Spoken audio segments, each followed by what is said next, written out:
Bonjour et bienvenue sur le site du podcast Histoire en série, créé et animé par Nicolas Charles et Johan Chanoir.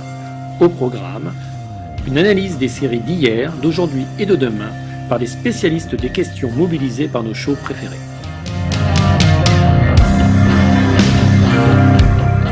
Histoire en série, c'est le podcast qui met en relation histoire, sciences humaines et séries.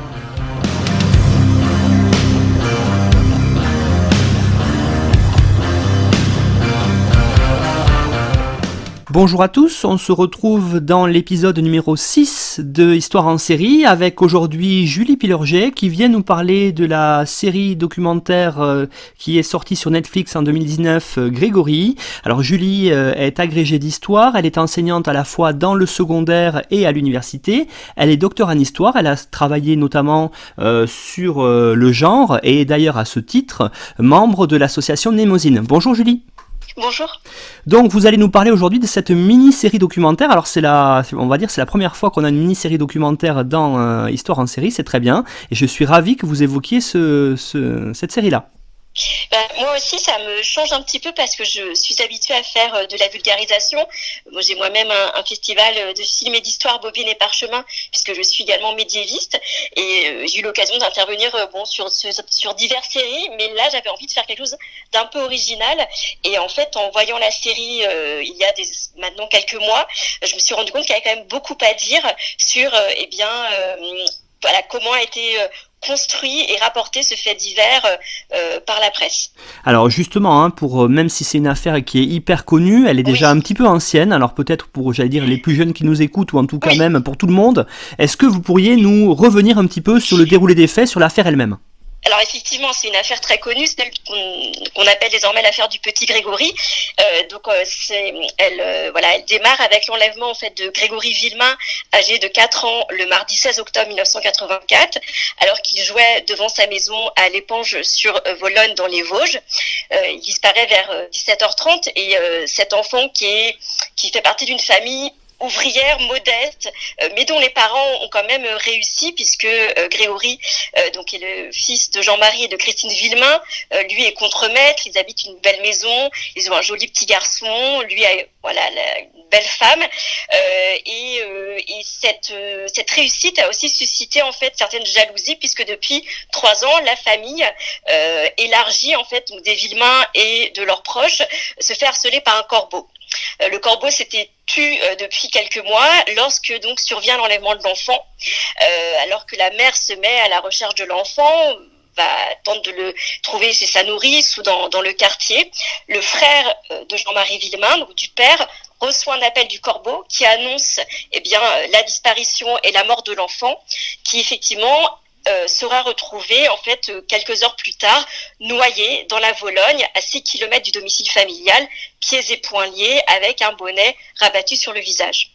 Alors justement, il y a eu, vous l'avez dit, cette affaire a déchaîné, on va dire, les passions en France avec des multiples rebondissements qui se font d'ailleurs jusqu'à aujourd'hui. Alors qu'est-ce qu'on peut en dire d'ailleurs de toute cette clameur ? Effectivement, il y a de nombreux écrits qui sont parus sur la question puisque en fait l'affaire va susciter un engouement médiatique dès les premiers jours, en fait même voire les premières heures, puisqu'on voit que les journalistes sont présents dès le lendemain en fait de l'enlèvement de Grégory sur les lieux donc à l'Épange, et c'est donc effectivement une affaire qui va être énormément suivie, qui d'ailleurs en fait c'est justement la participation très impressionnante de la presse écrite et télévisée qui va en fait construire l'affaire. Et donc il y a toutes ces archives audiovisuelles et de la presse écrite, mais il faut aussi dire qu'en fait les protagonistes de l'affaire ont beaucoup écrit par la suite. Les journalistes notamment ont livré beaucoup de témoignages. Je pense notamment au Bûcher des Innocents de Laurence Lacour, qui était à l'époque journaliste pour Europe 1. Il y a eu le livre du juge Lambert, Le Petit Juge, puis un second en 2014, peu de temps avant son suicide. Il y a eu des livres également des commissaires de la SRPJ, et on ne compte pas le nombre d'articles écrits encore aujourd'hui suite au rebondissement de l'affaire. Il y a même une chanson de Jacques Martin à l'époque, dans Dimanche Martin, en 92, qui avait un peu brodé sur l'affaire du petit Grégory. Donc on pourrait se dire que tout a été dit, mais je pense que cette série a quand même beaucoup d'intérêt. Alors justement, hein, cette série, elle appartient au genre du true crime. Alors est-ce que vous pourriez justement présenter un petit peu plus en détail à la fois comment elle a été réalisée, par qui, est-ce qu'il y a un travail d'archive derrière tout ce mécanisme? C'est ça, je pense que le grand intérêt de la série, qui n'est pas en fait justement seulement, on va dire, un reportage de plus sur l'affaire Grégory, c'est eh bien sa manière, enfin son gros travail d'archive, c'est-à-dire que outre les images télévisées, les extraits, les coupures de presse, il y a aussi de nombreuses interviews des protagonistes de l'affaire. Alors pas des protagonistes les plus proches de l'affaire, c'est-à-dire les parents n'interviennent pas, ils se sont depuis coupés de tout ce battage médiatique, mais des interviews en fait des policiers, des journalistes et des avocats qui ont participé à l'affaire. Et effectivement, donc la série est réalisée par quelqu'un qui avait, le réalisateur avait déjà fait Harry, un ami qui vous veut du bien, et on voit effectivement qu'il se place ici dans le genre du true crime, qui est originellement, enfin, un genre littéraire qui nous vient des États-Unis. On pense notamment à Truman Capote, de sang-froid, et qui a donc on se base en fait sur des faits réels. C'est l'adaptation de faits divers, on va dire, à la télé ou en roman. Alors justement, hein, quand vous avez bien présenté la masse de données qu'il peut y avoir, on comprend bien que vous, en tant qu'historienne, ce qui vous a plu dans cette mini-série, c'est la méthode de travail des showrunners, c'est-à-dire de ceux qui ont créé la série elle-même. Alors dites-nous peut-être un peu plus en détail pourquoi vous avez voulu quitter votre zone de confort qui est l'histoire médiévale et les séries médiévales, on va dire, ou médiévalistes, et venir plutôt dans cette série très contemporaine. C'est vrai que à la base, je suis médiéviste, puisque je suis effectivement, j'ai intervenu notamment sur Game of Thrones, mais avant tout, en fait, j'intervenais sur la place, par exemple, des femmes dans Game of Thrones. Donc c'est vrai qu'avant tout, je me définis comme une historienne du genre et médiéviste, mais c'est le point de vue vraiment, donc, le traitement de l'histoire des femmes qui m'intéresse. Et quand j'ai vu la série, en fait, j'ai été frappée par le nombre de stéréotypes et de préjugés qui avaient cours, en fait, dans l'affaire elle-même, c'est-à-dire depuis les années 80, depuis le déroulement de l'affaire, mais jusqu'à présent, et notamment en fait dans le discours des protagonistes qui étaient interviewés dans la série. Alors, je le dis tout le temps, de toute façon, il ne s'agit pas pour moi ici de juger la série. Je ne porte aucun jugement sur pas tant sur la manière dont la série a été faite, que vraiment sur les protagonismes eux-mêmes. Je me prononcerai pas non plus pour dire qui serait à mon sens le coupable ou pas. Ça ne m'intéresse pas. C'était vraiment mettre l'accent sur le traitement des femmes dans cette affaire, qui en fait pour moi ce qui m'intéresse en tant qu'historienne, c'est qu'il véhicule encore de nombreux stéréotypes qui persistent quant à la vision des femmes, et notamment quant à la vision de la femme criminelle, et qui est en fait aussi là un topos très repris dans les séries de manière générale. Oui, alors vous l'avez dit, hein, c'est une série qui a encore fait couler beaucoup d'encre, qui fait réagir notamment, et cette série-là même si elle est récente, elle a quelques mois, sur Netflix, sur Netflix qui est une plateforme payante, donc qui n'est pas diffusée sur une chaîne grand public. On a quand même eu des réactions, et parfois des réactions virulentes d'ailleurs, même si on est quasiment 30 ans après, 40 ans après presque. Voilà, c'est ça aussi qui m'intéressait, et je me suis dit, j'avais envie d'intervenir sur finalement un genre un peu différent de série qui en même temps fait beaucoup réagir, parce que ce qui est intéressant, c'est que même si ce sont des faits réels, donc à la différence peut-être des autres séries ou films auxquels je m'intéresse d'habitude, ce qui est fou, c'est de voir qu'il y a le même engouement derrière sur Twitter, sur Facebook, sur les réseaux sociaux, de réussir à démêler l'intrigue. Donc en fait, il y a vraiment on est vraiment à la charnière entre la fiction et le fait divers, puisque depuis tout le temps, en fait, depuis les années, depuis 84, hein, on voit que les spectateurs, en tout cas le public auquel s'adressent toutes ces la presse, bien prend possession des informations qu'on lui donne et tente d'établir des théories, et ça c'est aussi ce qui est pas très particulier pour cette affaire, en fait. C'est tout l'engouement qu'elle suscite encore, et cette participation, tout le monde a un avis sur l'affaire du petit Grégory. C'est, quand on en parle, tout le monde sait de quoi il s'agit, et donc c'est ça qui est intéressant, c'est que ça rentre presque dans une sorte de domaine littéraire.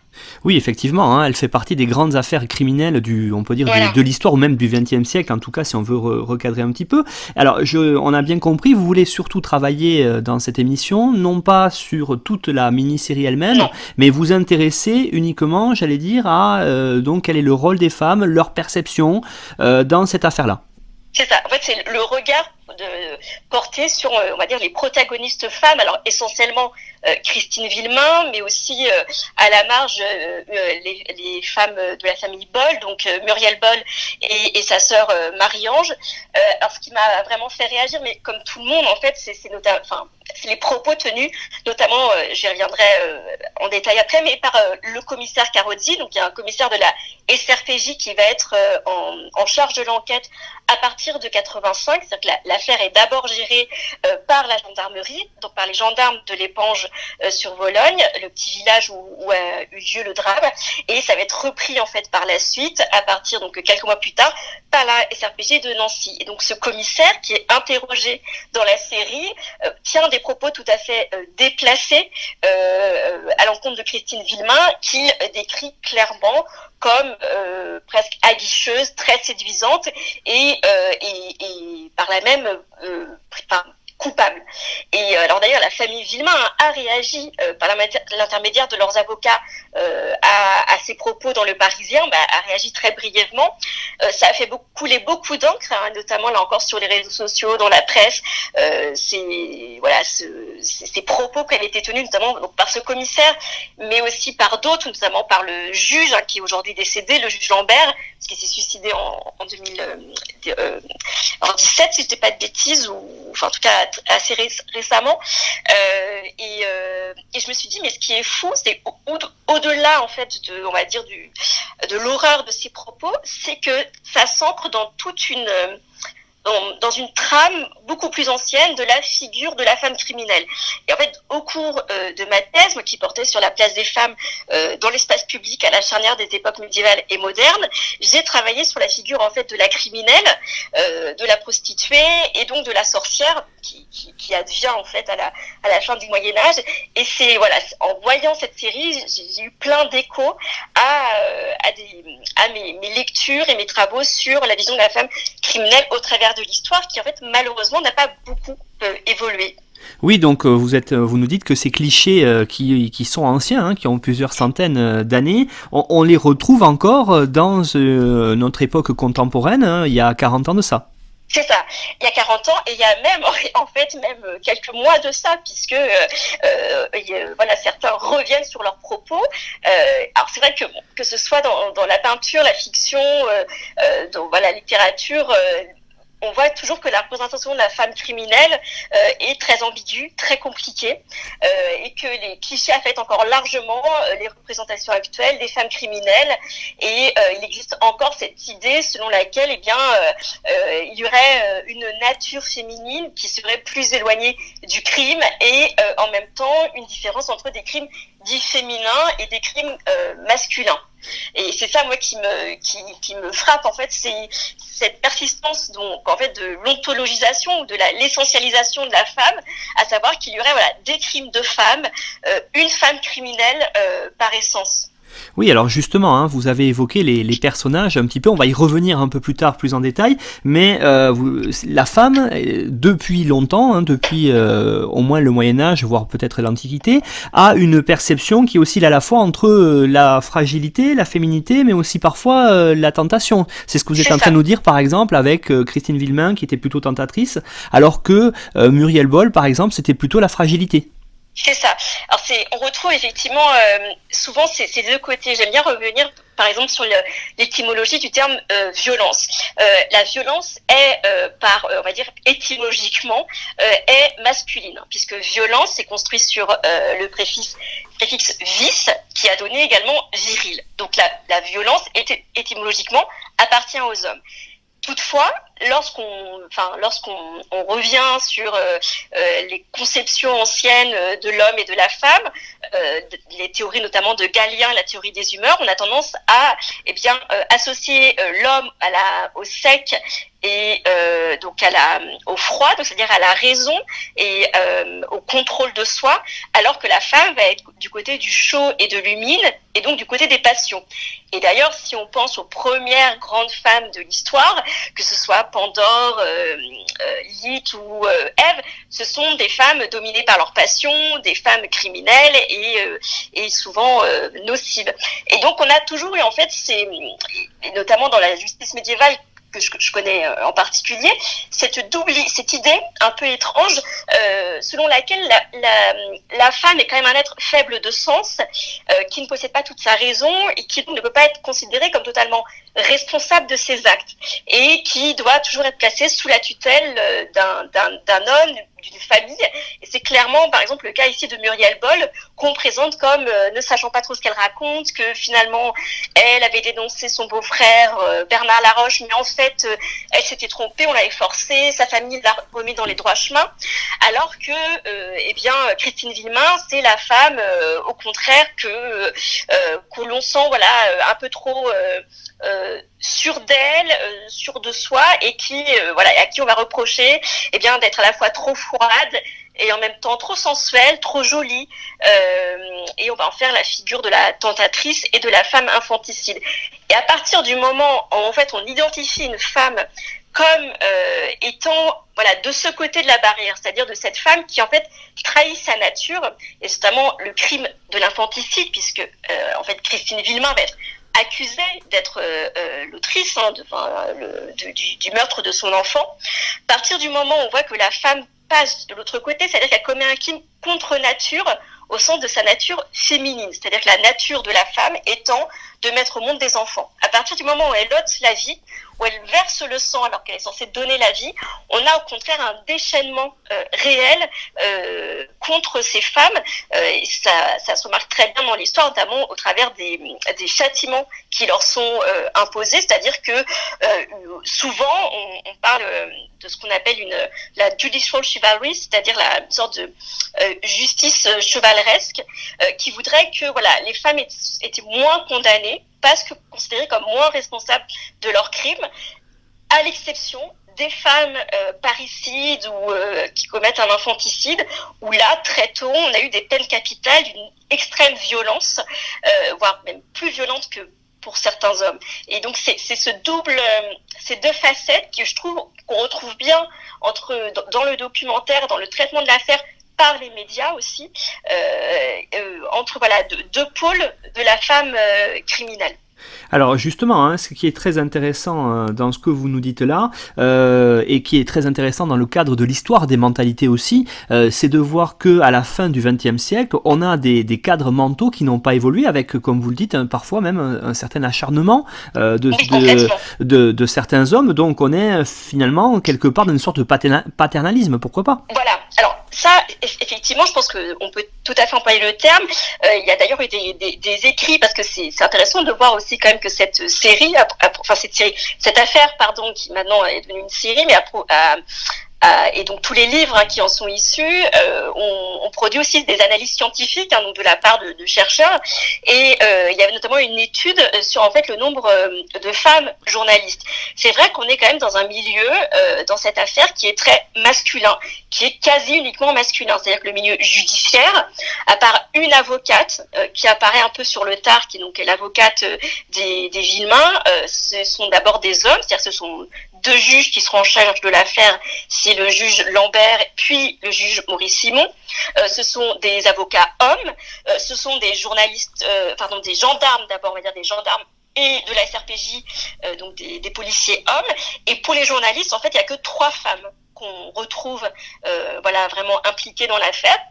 et 3 femmes en plus, alors qui sont présentes d'ailleurs en partie dans le documentaire, qui ont des profils totalement différents, puisqu'il y a Marie-France Bézina, dont le mari est également journaliste. Alors le couple Bézina, c'est intéressant, parce qu'ils écrivent à eux deux 4-5 articles par jour, en utilisant notamment des pseudonymes, mais ils couvrent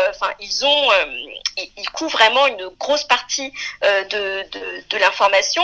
Et pour Marie-France Bézina, clairement, Christine Villemain est la coupable. Elle en est persuadée à l'époque, elle le reste au moment de la série, puisque quand on l'interviewe, c'est d'ailleurs la première à apporter des propos très très durs sur Christine Villemain. La deuxième personne, c'est Isabelle Bechler pour le journal télévisé, et enfin Laurence Lacour pour Europe 1. Mais voilà, ça fait 3 femmes, dont une en plus qui pour le coup vraiment se prononce très fermement contre Christine Villemain, et le reste ce ne sont que des hommes. Donc forcément ça a dû jouer. Alors oui, effectivement, c'est vrai que là, on voit qu'il y a quand même une certaine pression sociale, on va dire, autour des femmes de l'affaire. Alors moi, j'aurais aimé justement, avant peut-être de rentrer plus en détail sur ces figures féminines, de voir un autre aspect. Vous l'avez évoqué au début, celui du corbeau. Alors qui est un parallèle très clair d'ailleurs avec le film de Georges-Henri Clouzot de 1943. Oui, c'est ça. Alors ça, c'est vrai que je trouvais ça assez passionnant. C'est évoqué clairement en fait dans le documentaire Grégory.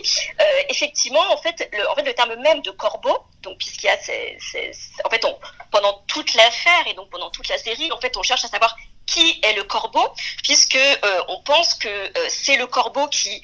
Alors, le problème c'est qu'on ne sait pas combien de personnes seraient en réalité derrière ce corbeau, mais en tout cas, ça serait ce corbeau qui donc serait à l'origine du meurtre, puisque c'est lui qui l'a revendiqué par une lettre qu'il poste et un coup de fil adressé à un membre de la famille. Et ce serait donc ce même corbeau qui aurait harcelé la famille pendant plusieurs années. Et donc, ce terme de corbeau est issu en fait du film Le Corbeau de Clouzot, qui est réalisé en 1943. Et dans le film de Clouzot, le corbeau est une figure féminine. Le film de Clouzot s'inspirant lui-même en fait d'une affaire réelle. Donc là aussi on revoit, c'est un peu les poupées russes, c'est-à-dire que quelque part Clouzot, d'ailleurs je regardais de lui récemment également La Vérité, tournée avec Brigitte Bardot et Samy Frey. La Vérité, c'est aussi tiré d'un fait divers, donc Clouzot aimait beaucoup réaliser des films sur les faits divers, et donc pour ce film-là en fait il va s'inspirer de l'affaire de Tulle de 1917, où donc en plus en pleine guerre, de nombreuses lettres anonymes signées L'Œil de Tigre sont envoyées à des habitants de la ville de Tulle, évoquant l'ancienne tare familiale. Et en fait, en 1922, on va condamner l'auteur de ces lettres, qui est en fait Angèle Laval, une ancienne employée de préfecture, qui pendant 4 ans a comploté avec sa mère et sa tante pour écrire et diffuser plus de 100 lettres. Et d'ailleurs, on dit qu'elle aurait fait ça suite à une déception amoureuse. On est en plein dans vraiment, là aussi, l'image de la femme criminelle. Et donc, il y a dans le film Le Corbeau de Clouzot une scène assez célèbre de la dictée, où du coup, on soumet diverses personnes à la dictée pour reconnaître l'écriture. Et cette épreuve de la dictée, effectivement, a été également imposée à de nombreuses personnes dans l'affaire du petit Grégory, comme c'est bien présenté dans la série. Donc je trouvais ça intéressant de voir ce parallèle.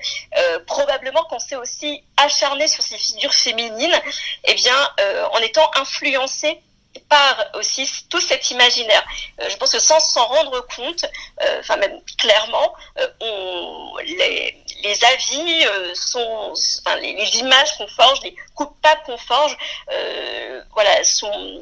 la pensée est empreinte en fait de nombreux stéréotypes dont on n'a pas forcément conscience, dont les personnes n'ont pas forcément conscience. Alors oui, justement, j'aimerais maintenant peut-être qu'on s'attarde sur la figure de Christine Villemain, vous l'avez dit, de par ses traits de caractère, mais aussi ses traits physiques.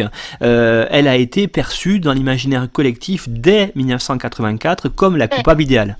C'est ça. Alors c'est ça qui est assez fou, parce que c'est dès les premières semaines de l'enquête, puisque le petit Grégory meurt, je le rappelle, le 16 octobre, et en fait dès novembre 84, jusqu'au non-lieu qu'elle va obtenir en 93, beaucoup seront persuadés de sa culpabilité et certains le restent encore. Bon, le fait est qu'elle ait obtenu un non-lieu reste quand même quelque chose de très, très symbolique, hein, c'est-à-dire que on n'a pas dit qu'elle était innocente, on a dit clairement qu'il n'y avait aucune charge qui pesait contre elle. C'est-à-dire qu'il n'y avait jamais eu de quoi l'inculper ou en fait ouvrir même une affaire.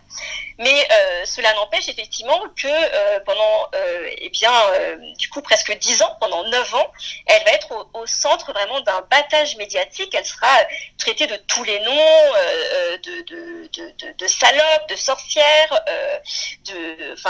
on lui invente un procès en sorcellerie, hein, des choses que j'ai relevées dans les journaux en 85. Et donc, en fait, elle va être soupçonnée d'infanticide.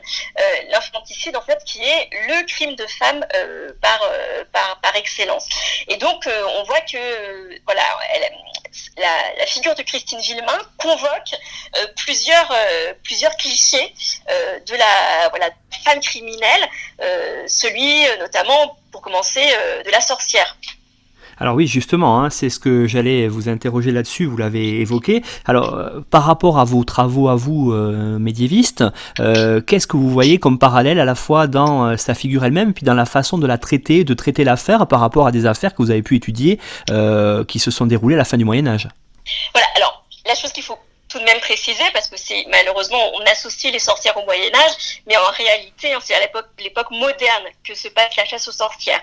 C'est-à-dire que les premières femmes brûlées, la première femme brûlée pour sorcellerie, même si en réalité c'est pas vraiment l'acte de condamnation, mais c'est Jeanne d'Arc, hein, qui en fait plutôt condamnée pour travestissement, pour cette fait homme, tout autant que pour sorcellerie. Mais donc on est là du coup en 1400, dans les années 1431, donc on est quand même assez tard dans le Moyen-Âge, et les premières femmes qui vont être brûlées, donc qui vont au bûcher, parce que c'est réservé normalement aux hommes à l'époque, alors ceux pour plein de raisons sur lesquelles je ne reviendrai pas ici, ça serait trop long, mais on a clairement des châtiments genrés, hein, au cours du Moyen-Âge, et je pense pendant encore très longtemps, c'est-à-dire qu'on n'accorde pas les mêmes châtiments aux hommes et aux femmes, et cela tient notamment à une perception aussi du corps de l'homme et de la femme dans l'espace public. Et donc, normalement, on ne brûle pas les femmes, on les enfouit toutes vives, à l'écart de la foule et de la démonstration.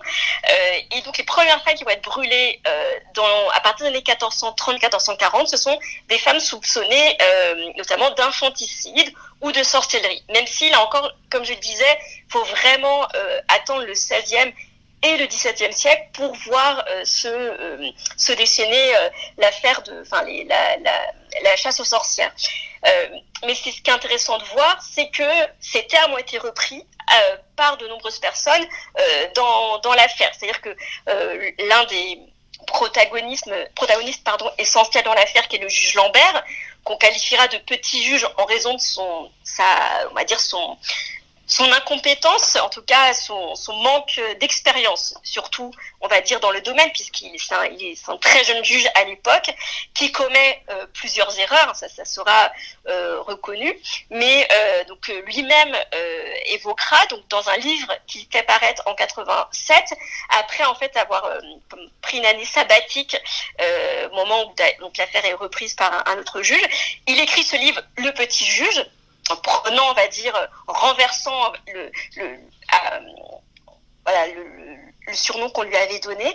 Et il dit dans ce livre, et il réaffirme dans l'émission de Bernard Pivot chez Apostrophe, que pour lui, cette affaire n'est pas celle des hommes, elle est celle du diable. Oui. C'est intéressant de voir comment Bernard Pivot donc on le voit très bien dans le reportage, dans le documentaire, parce que on a là encore une archive vidéo de l'affaire, la manière dont de l'incompréhension en fait du public, de l'assistance, quand il dit puis qu'il affirme que pour lui cette affaire, je cite, ne regarderait pas la justice des hommes.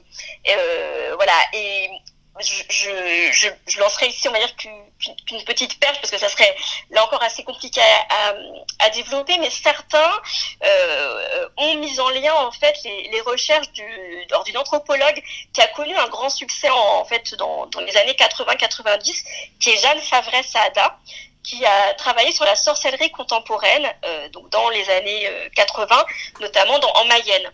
Et en fait, sur ces sortes de crises de sorcellerie qui arrivaient donc dans certaines communautés. C'est-à-dire que dans certaines communautés, notamment rurales, face au désespoir de plusieurs malheurs qui s'abattent sur une personne en particulier ou sur une famille, les personnes vont se croire envoûtées, en tout cas ensorcelées. Et donc, il y a une théorie assez intéressante tirée des écrits de Jeanne Favret qui présente en fait le juge comme étant celui qui aurait été ensorcelé par la sorcière qui serait Christine Villemain, et des ensorceleurs, c'est-à-dire celui qui doit protéger l'ensorcelé de la sorcière, ça serait la presse. Et on voit effectivement que la presse a beaucoup repris ces termes de sorcière. Le Canard enchaîné le 26 juin 85 dit « Soyons courageux, brûlons la sorcière ». C'est une femme qui dit ça, c'est Sylvie Caster. Le Nouvel Observateur, juillet 95, innocente ou coupable, ce qu'on est en train de monter contre elle, c'est un procès en sorcellerie, etc., etc. Et effectivement, on retrouve des caractères donc de la sorcière qui sont attribués à Christine Villemain, notamment celle de son appétence sexuelle et on va dire du charme qu'elle exercerait sur les hommes. Ça, c'est un classique. La sorcière serait effectivement possédée par le diable et on la reconnaît notamment donc à ce charme étrange, à une sorte de lascivité, de séduction. Et donc le juge Lambert a écrit dans son livre à propos de Christine Villemain, il émanait d'elle un charme étrange, indescriptible. Elle exerçait une réelle fascination sur ses interlocuteurs. Et Monsieur Corradi, le gendarme de la SRPJ, ira même plus loin en affirmant que le juge Lambert était probablement un petit peu amoureux de Christine Villemain et lui-même tiendra des propos encore plus durs puisque Jacques Corradi il le redit, et ça c'est intéressant, c'est que c'est des propos qu'il tient non pas au moment de l'affaire mais dans la série, dans la série qui est réalisée, on va dire a priori en 2018, et il dit à propos donc de Christine Villemain quelques semaines après en fait la mort de son fils, je cite, elle a une tenue, elle est en noir, d'accord, mais elle a une tenue plaisante, disons. Elle a un pull extrêmement collant. Dans d'autres circonstances, on est presque là à lui faire la cour. Je me dis, tiens, elle est presque agréable à regarder. Pour un homme, elle est pas mal, quoi. Moi, j'aurais vu quelqu'un déploré, pas coiffé, habillé de manière négligée, et ce n'est pas le cas. Ça n'en fait pas une coupable, mais bon, on doute quand même. C'est la dernière personne qui a vu Grégory. Et donc voilà, on va lui chercher un amant également, parce que outre son apparence, et c'est vrai, c'est une femme qui est assez, en tout cas, soignée, et ce soin contraste probablement aussi avec l'image qu'on construit à l'opposé de la famille Boll, qui est vraiment la famille, on va décrire Muriel Boll et Marie-Ange Laroche, donc les deux sœurs, comme des femmes un peu bouboules, un peu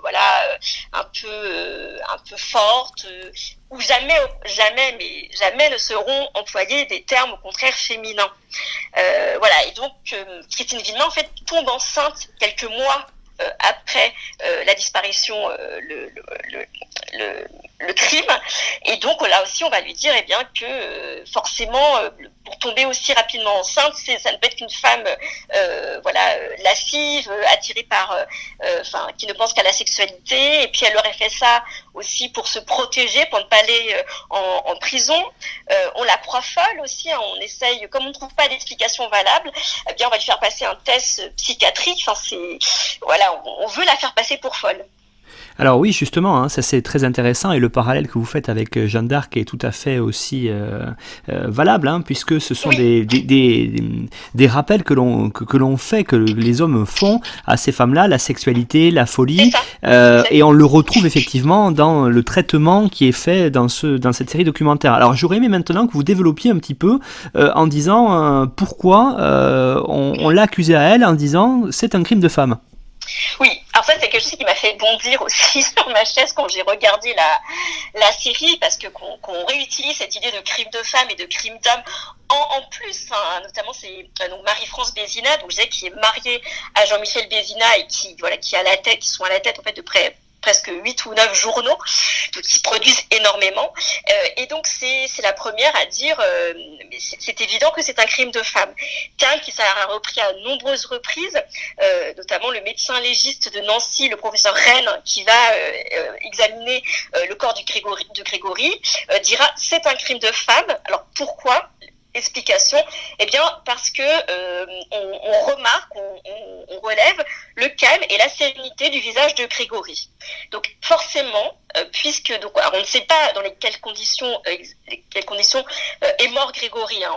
On a évoqué notamment une question de l'insuline, hein, qui lui aurait été donnée, une surdose donc d'insuline, mais on sait qu'il est effectivement lorsqu'on l'a retrouvé dans la Vologne, visiblement déjà il était mort lorsqu'il a été immergé, et son visage était calme, apaisé.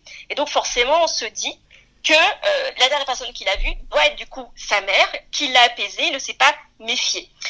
C'est aussi un crime féminin parce que c'est un crime sans violence. Hein. L'insuline, pour le coup, on va pas forcément l'attribuer à Christine Villemain, c'est plutôt quand les soupçons vont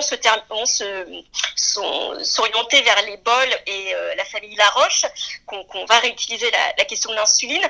Mais c'est cette idée en fait qu'on assassine, mais pas dans la violence. Donc voilà, puisque la violence étant du côté, je l'expliquais, du mal, hein, violence, vice, virilité, la femme, elle ne tue que au travers de moyens qui ne font pas couler le sang.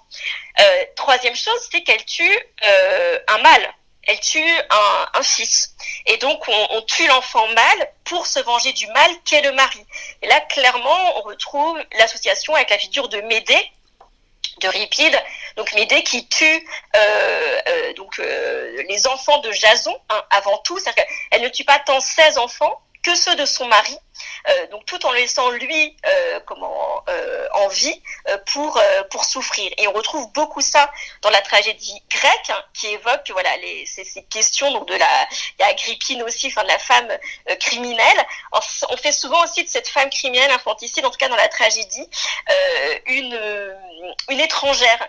Et alors on retrouve un peu cela, parce que en tout cas tel que le présente la série, on voit bien que elle fait tâche, alors dans le bon sens, mais elle détonne Christine Villemain, c'est-à-dire qu'elle n'a pas le même style que l'ensemble de la famille, elle s'exprime un peu mieux, enfin voilà, on a l'impression que elle n'a pas été intégrée totalement à la famille, et dans toutes ces figure tragique auquel elle est associée, Médée, c'est avant tout l'étrangère, hein, celle qui vient de l'extérieur, et c'est cette idée des dangers de l'exogamie, c'est-à-dire de laisser un étranger rentrer dans la famille. Alors j'aurais aimé maintenant que vous reveniez avant de parler, vous avez dit, hein, de celle qui détonne par rapport à l'autre partie de la famille, Oui. les Bols notamment, mais j'aurais aimé que vous reveniez quelques instants sur quelque chose de très bizarre qu'il y a eu en 1985, c'est l'article qu'a fait paraître Marguerite Duras. Voilà. Alors je crois que je vous l'ai dit, hein, il y a trois choses qui m'ont vraiment fait dire, et je suis très contente d'ailleurs de faire ce podcast, parce qu'il s'avère que vraiment peu de temps avant que nous soyons en contact, j'ai vu la série et j'avais écrit à une amie en disant non mais c'est pas possible, il faut écrire quelque chose. Elle me dit il y a plein de choses. Je dis oui, mais sur les femmes, parce qu'il y a trois choses qui m'ont fait bondir. Alors c'est les propos de Jacques Corazzi, hein, qui dit clairement qu'elle est excitante. Et que elle est habillée en noir certes, mais on sent qu'elle est dans la séduction. Le deuxième, c'est Marie-France Bézina qui explique que c'est un crime de femme. Et le troisième, et je pense qu'il est le plus choquant, surtout voilà, en tant que, on va dire, une formation littéraire, ça a été l'article de Marguerite Duras, Sublime, forcément sublime, Christine V, qui est donc un article écrit en 1985 dans Libération. Alors c'est un article là aussi qui a fait beaucoup de bruit. Donc c'est alors bon, il faut savoir déjà que Marguerite Duras écrit depuis un certain temps dans Libération et qu'elle est fascinée par les faits divers, que déjà beaucoup de ses écrits sont empruntés à des faits divers, et on peut d'ailleurs ici s'empêcher on est obligé de souligner ici plutôt le rapprochement dans le titre, donc Sublime, forcément sublime, Christine V, et donc pas Christine Villemain, avec un ouvrage célèbre de Marguerite Duras qui est Le ravissement de Lolwestein. Voilà, donc c'est Lola Valérie Stein qui devient Lolwestein dans l'ouvrage, et qui est d'ailleurs une femme qui sombre dans la folie après une déception amoureuse et qui délaisse ses enfants. Et donc Marguerite Duras, qui écrivait depuis un moment dans Libé, qui s'intéressait beaucoup aux faits divers, se passionne pour l'affaire et demande, en fait, d'ailleurs elle venait d'obtenir le prix Goncourt la même année pour L'Amant, elle demande à Denis Robert, un journaliste de Libé qui est déjà sur place depuis un moment, de la recevoir dans son petit hôtel à l'Épange et de l'amener sur le lieu du crime. Et lorsqu'elle arrive face à la maison, elle dit qu'elle a une révélation et qu'elle lui dit « Denis, le crime a existé ». Et donc c'est quelque chose de tellurique pour elle. Ça sort de, voilà, elle a une révélation, elle se fait presque médium, et elle dit c'est évident, ça ne peut être que la mère. Et elle le tire notamment d'une phrase qu'aurait dit Christine Villemain à la nourrice, c'est que lorsqu'elle se serait rendue chez la nourrice, donc peu de temps après avoir découvert la disparition de Grégory, Christine Villemain aurait dit à la nourrice « Tu ne sais pas ce que j'endure depuis des années ». Et donc, Marguerite Duras, dans cet article très étonnant, va en fait faire donc de Christine Villemain la mère coupable, donc tout en faisant d'elle la mère qui a voulu venger les femmes, qui a voulu venger les femmes du fardeau de la maternité. Elle en fait ainsi une figure bovariste, hein. On pense à Emma Bovary de Flaubert, c'est-à-dire que cette femme qui s'ennuie, dont on ne s'occupe pas, dont le mari ne s'occupe pas, et du coup, voilà, elle fait ça pour se venger de l'homme. C'est assez intéressant de voir comment elle va l'ériger en fait, parce que cet article est assez déroutant, parce qu'à la fois elle l'accuse, puis il n'y a pas de présomption d'innocence, hein, c'est ça aussi qui est fou, c'est que elle porte l'accusation. Alors Serge July, hein, le cofondateur du journal, mettra un petit aparté dans l'article, hein, qui paraît au 273e jour de l'affaire. Il met un petit aparté en évoquant en fait la transgression de l'écriture ici de Marguerite Duras. Parce qu'il n'y a pas de respect de la présomption d'innocence, c'est quand même assez grave. Marguerite Duras avait demandé à rencontrer Christine Villemain, qui avait refusé. Par contre, elle avait rencontré le juge Lambert, qui, on l'a déjà dit, hein, avait lui-même, on va dire, un comportement et un avis assez complexe et déjà, par rapport à Christine Villemain. Et donc elle dit, dès que je vois la maison, je sais que le crime a existé, mais le problème de ce crime est un problème de femmes, le problème des enfants est un problème de femmes, le problème des hommes est un problème de femmes. Et donc elle va expliquer que elle cherche ici à s'échapper du fardeau de la maternité. Alors en cherchant, je me suis rendu compte que d'autres écrivains avaient déjà fait d'une femme criminelle Laure Égérie, c'est Violette Nozière. Violette Nozière, qui est l'empoisonneuse parricide, hein, qui tente à deux reprises de tuer ses parents dans la première moitié du XXe siècle. Là aussi, il y a eu un film de Chabrol sur Violette Nozière. Mais en fait, dès les années 1930, elle devient une égérie des surréalistes qui là vont l'ériger, donc notamment Magritte et Éluard, hein, qui vont lui dédier plusieurs poèmes et qui vont l'ériger en icône poétique de la révolte contre une société patriarcale. Donc voilà, il y a aussi finalement le processus ici de Duras qui à la fois choque beaucoup, se réinscrit déjà dans une certaine tradition littéraire. On peut aussi le raccrocher bien au genre du true crime dont on parlait aussi précédemment. Alors oui, effectivement, hein, il y a eu beaucoup d'encre à couler sur le portrait de Christine Villemain, hein, et continue d'ailleurs à couler aujourd'hui encore. Alors j'aurais aimé qu'on revienne, vous l'avez dit, hein, sur une autre protagoniste qui est totalement différente de Christine Villemain, c'est Muriel Boll.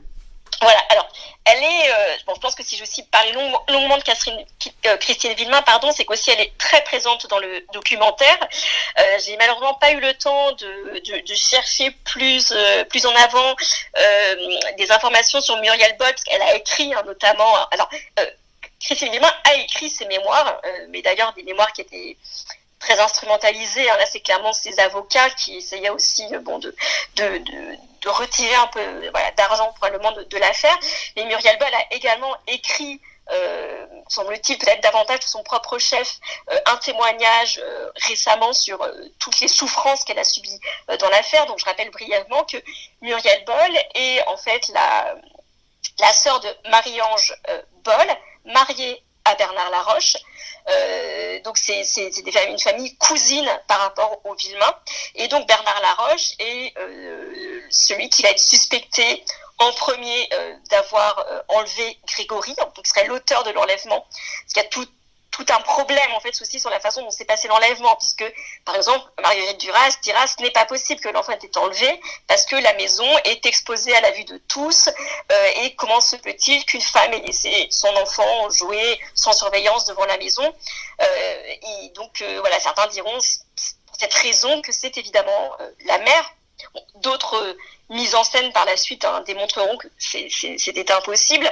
Et donc Bernard Laroche serait celui qui avait enlevé l'enfant, et ce en compagnie de Muriel Boll, donc sa petite belle-sœur, puisqu'à l'époque Muriel a 15 ans. Sa sœur a, semble-t-il, une dizaine d'années de plus qu'elle. Donc Bernard Laroche serait venu chercher Muriel au lycée. Après, serait en compagnie donc de son garçon Sébastien, dont Muriel s'occupait également beaucoup, et il serait allé chercher après Grégory. En fait, c'est cette version, en tout cas, que va donner Muriel dans un premier temps aux gendarmes, et qui va conduire à l'arrestation de Bernard Laroche, avec aussi un portrait robot réalisé d'après le témoignage du gérant d'un café et d'autres témoignages. Finalement, Bernard Laroche sera libéré, mais assassiné par Jean-Marie Villemain, qui lui-même fera de la prison. Donc, tout le temps, d'ailleurs, pendant lequel se déroule l'acharnement médiatique contre sa femme, contre Christine Villemain, il ne faut pas oublier en plus que son mari est en prison pour le crime de Bernard Laroche. Et donc Muriel Boll, déjà c'est l'antithèse, ne serait-ce que physiquement, et de Christine Villemain.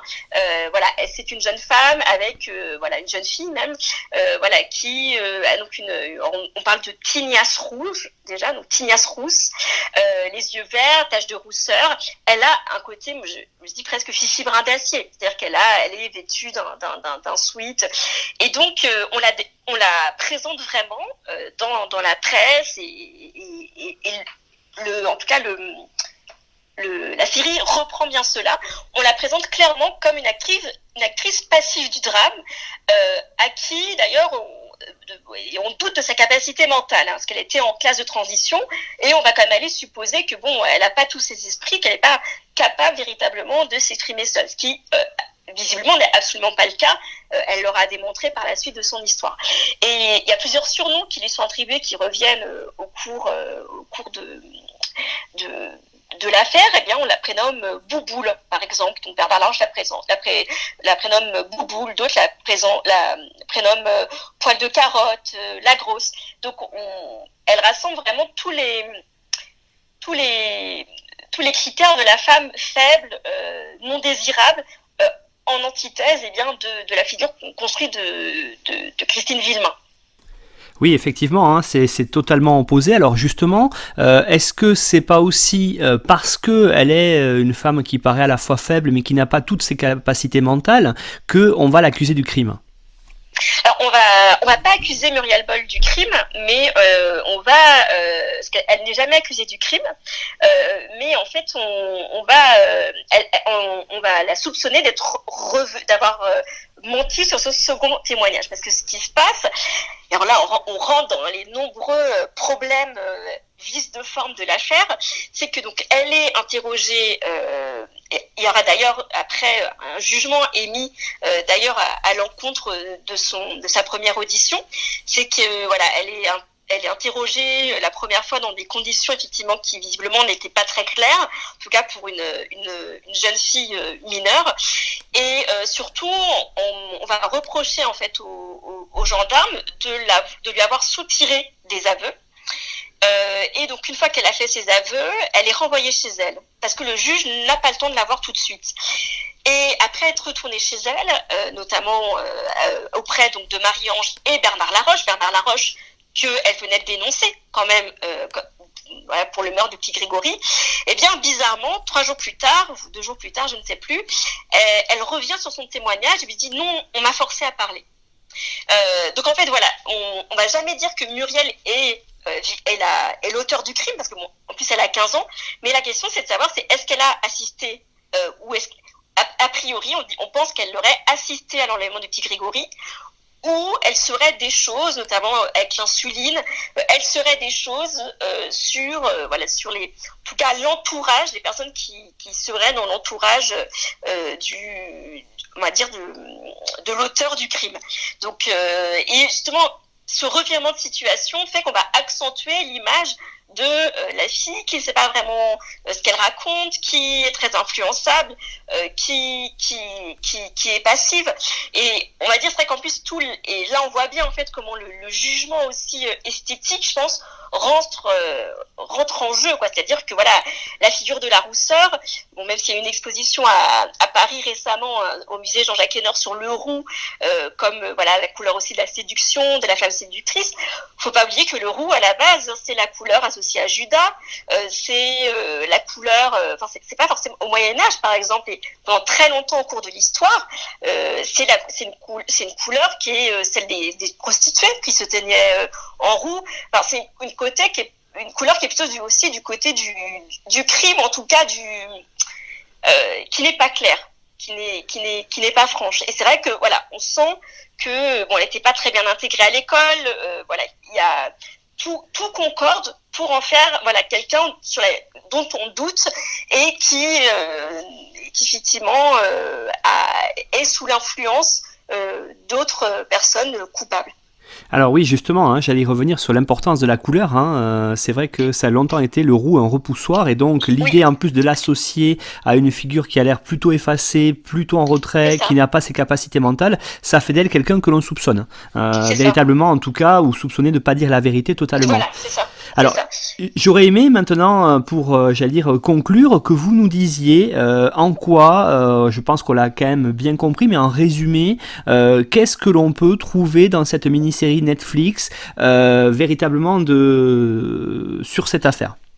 Alors, moi, ce que je trouve très intéressant, et les raisons pour laquelle je pousse à regarder la série, c'est quand même qu'il y a une relative, on va dire, neutralité dans l'exposé des faits, par le fait qu'ils vont quand même, et on va dire déjà, interroger des protagonistes de tous les bords, hein, c'est-à-dire voilà, l'avocat des Boll, des Laroche, et ceux des Villemain, et je trouve que cette objectivité est assez agréable.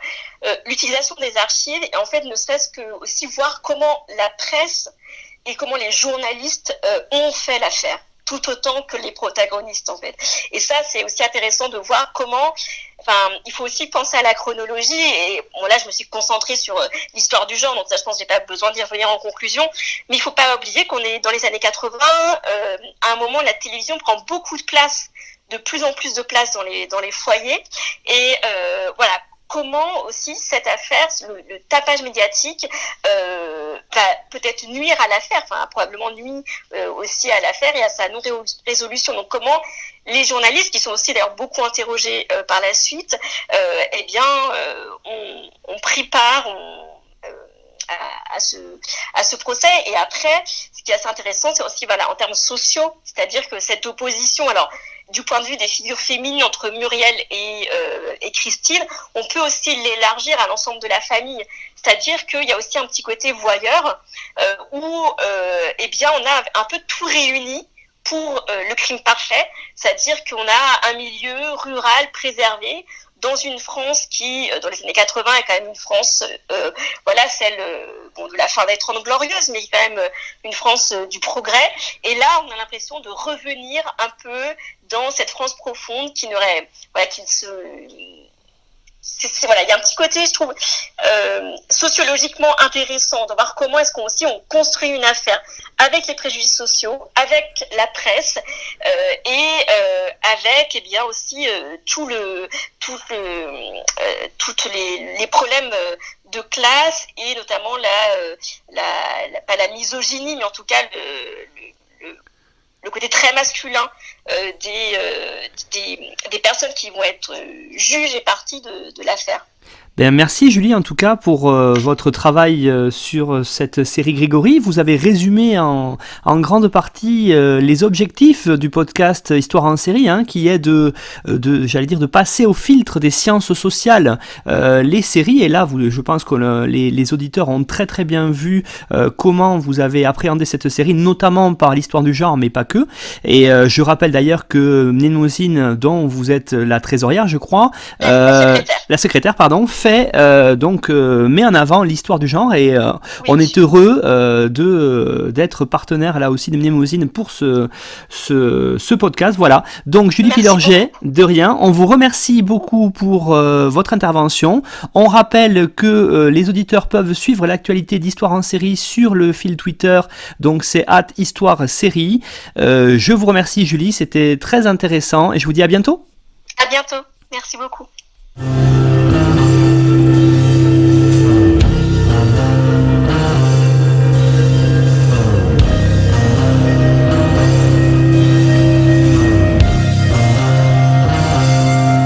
Retrouvez-nous sur Twitter @Histoire en série pour connaître le programme à venir ainsi que des conseils bibliographiques.